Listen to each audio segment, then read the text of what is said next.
So let's take a breath together. And if you would, move into a more internal and meditative space. You can close your eyes, stretch out, get comfy. Take another breath and just relax your body wherever you are. And let yourself come into that place of an internal connection, an internal awareness. And with each breath, you can invite a deeper connection to that place inside of you, wherever it is. Whatever the word internal brings you to. And softly, slowly letting that breath guide you, open you, and give you this beautiful connection where you yourself become more and more aware of what this field of energy is around us, what we have that we can focus on, that we can expand, that is so special and so unique.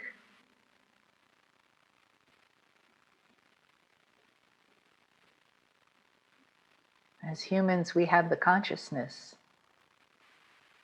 and we are waking up more all the time.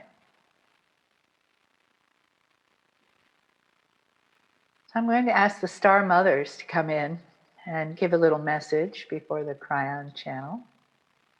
So from that place of focused inner awareness, let your breath continue to come to that star that lives inside of you, that ancient place where the DNA of the star mother still lives as a spark. And take a breath.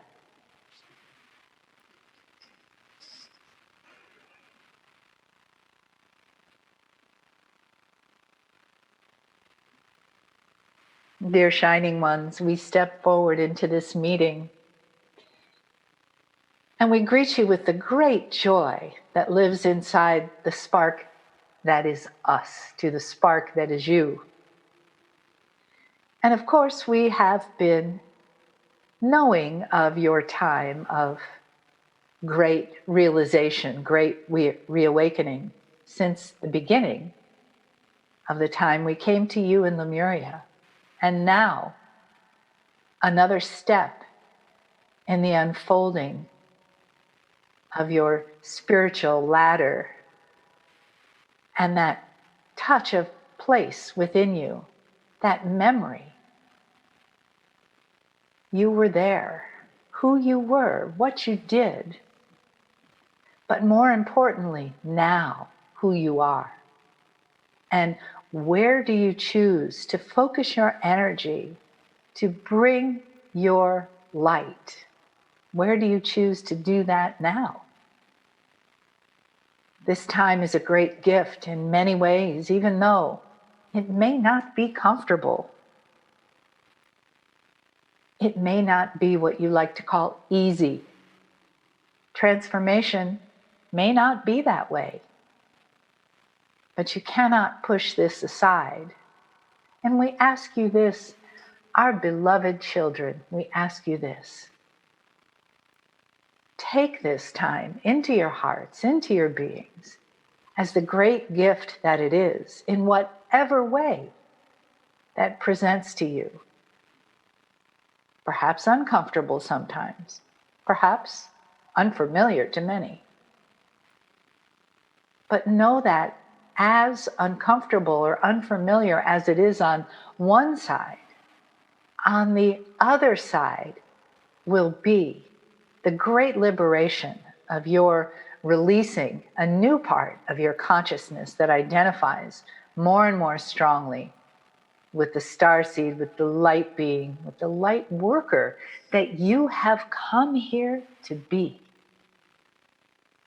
And we leave you with those words. You chose this. You were born for this. And you have come here to awaken to it now.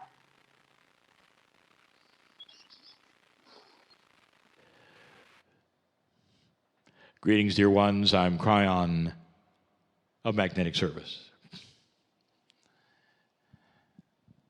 There would be those who would ask, well, you have a consciousness that's coming in from the other side of the veil. How much do you know, Kryon, about what all of us are going through? There's always been this feeling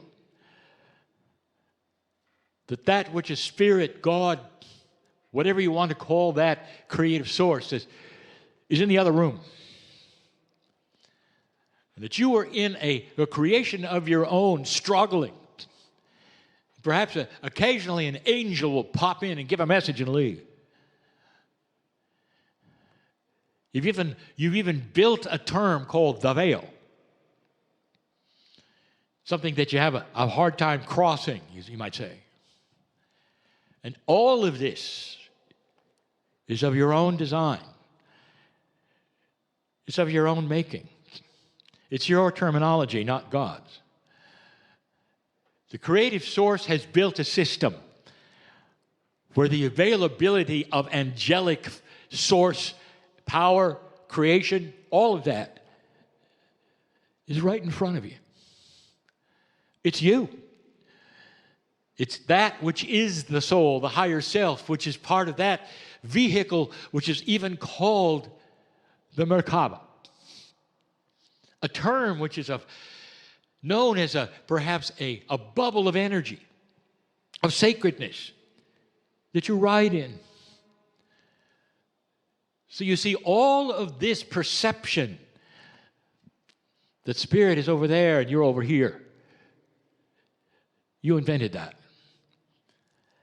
You invented it so much so that you will go and report and worship in a place, dress for it, like God didn't know what you looked like in your underwear. It put on something really good so you can go to that place and sit there, kneel, sing, worship, leave. Like you open the door and say hello to God, then shut it again and come back. That's your perception. That never was from the creative source who made you in the image of God. As you sit there, as you listen, did you know you're complete? It's just your perception of incompleteness that creates your reality.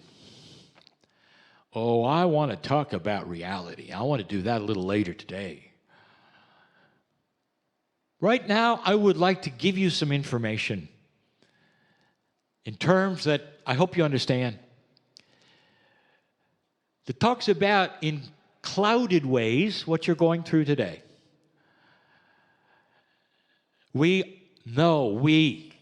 Those from the creative source, those angelic beings all around you, the ones who support you in all things and love you, the ones who have our hands out for you to take all the time when you're in trouble, we know what you're going through.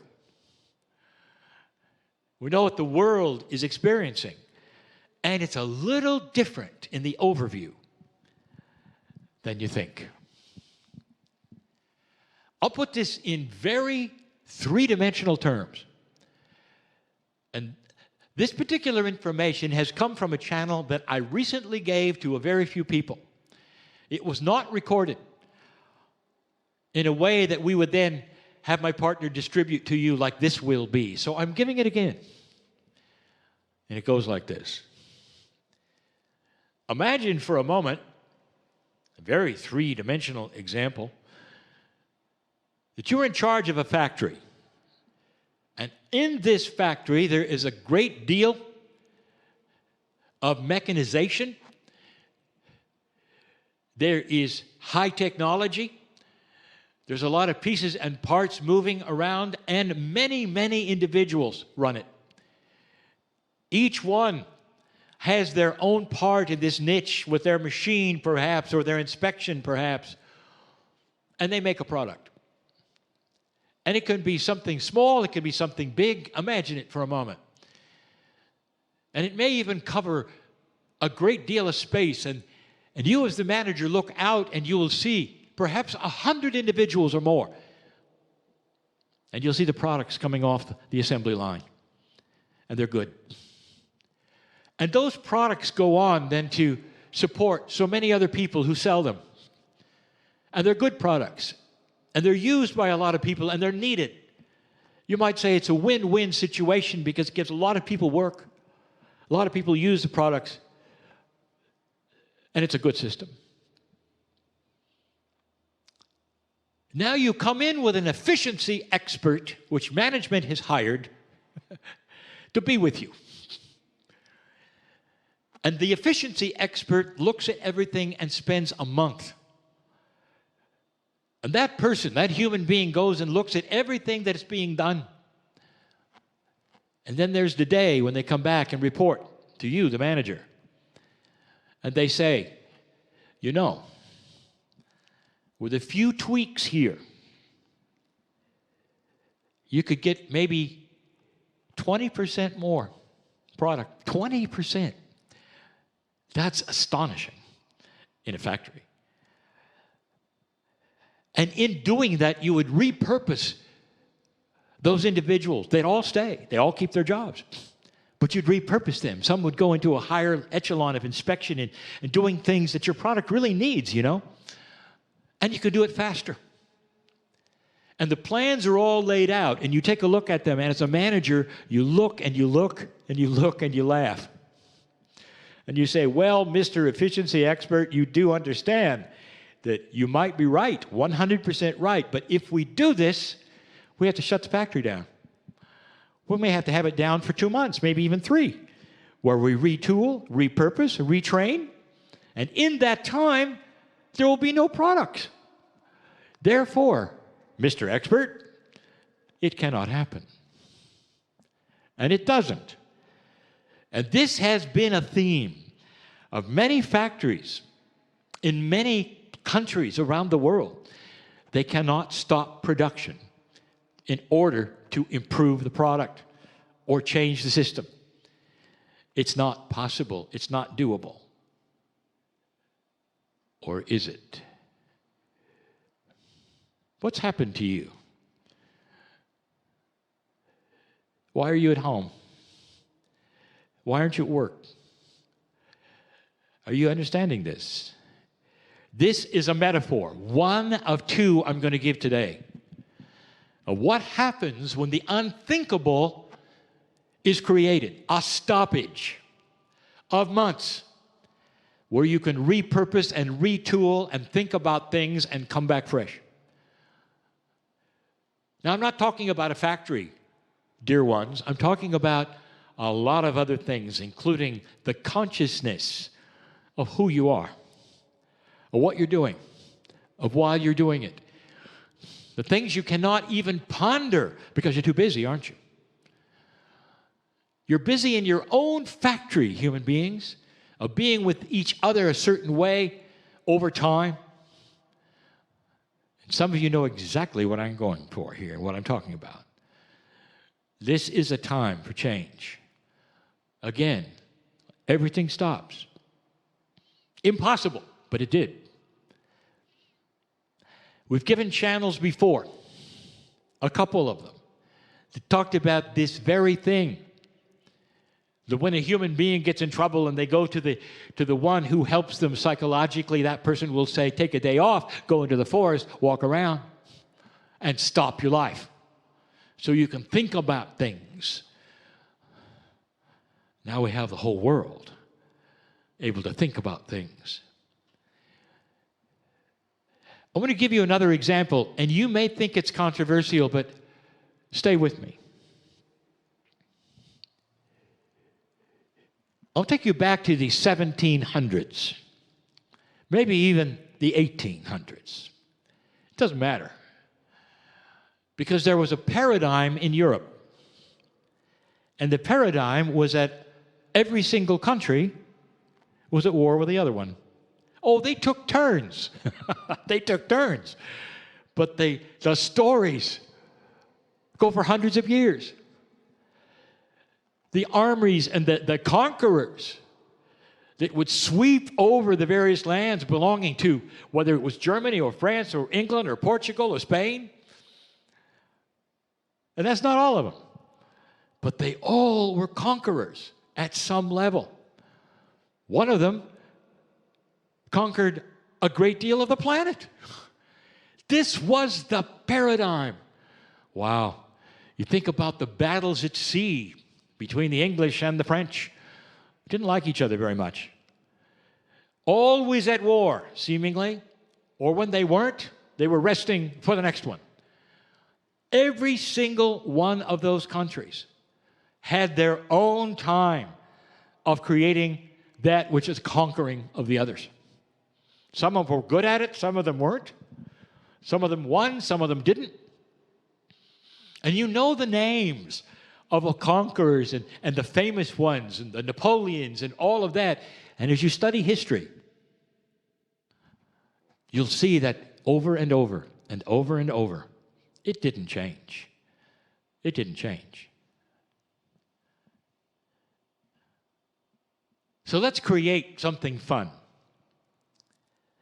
You as an individual are getting into a time machine, and you're going to say, well, I'm going to meet some current people from the 1800s, maybe the 1700s. We can have a little discussion. And they're going to be on the edge of their seats, and they're saying, you're from the future. And you say, yes. What's happening in the future? What happened? What conquering is there now? And then slowly, you start to tell them about something that happened 75 years ago. You are there meeting with those in the past. And they're asking you what it's like, and you're telling them about the Great War, and you're saying that 75 years ago, something happened.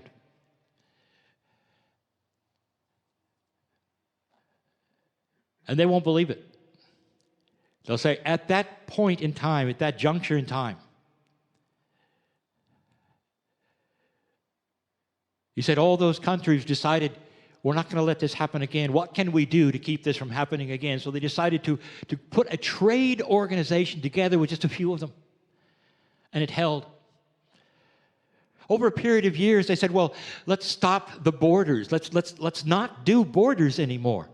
Let's make a union that works together so you can travel easily between all of these former enemies. And it held.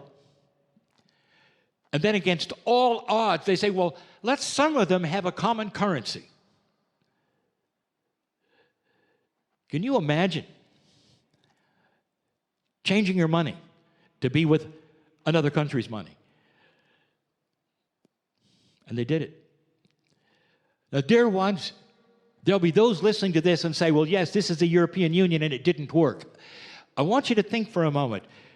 The economics of it is still being tried and tested. And the reason? Because nobody on this planet ever did that. Ever did that. And it has to be adjusted and reworked. It's got to be redone for fairness. It's not done yet. It's still testing. But what did they really accomplish? Let me ask you this. Did they go to war again? The answer is no. In other words, it took a full stop. Completely. Devastation, in their case, completely. In order to rework this puzzle, this factory of consciousness with all of those countries, to put them together in a way that no one ever dreamed could happen a few hundred years ago. Do you see what I'm saying? You are in this situation, and it can go so many ways. There are those who are going to want to return to everything you did, the old ways. You want to put everything carefully back. I'll tell you, that's not going to work. Get ready for retasking, for new consciousness, for what the futurists are going to say was always coming. You went to a place where you can recover far easier than if you had had a war. Think about it. Think of the benevolence of this. That's what I wanted to tell you. You are in a position right now for grandness, for grandness.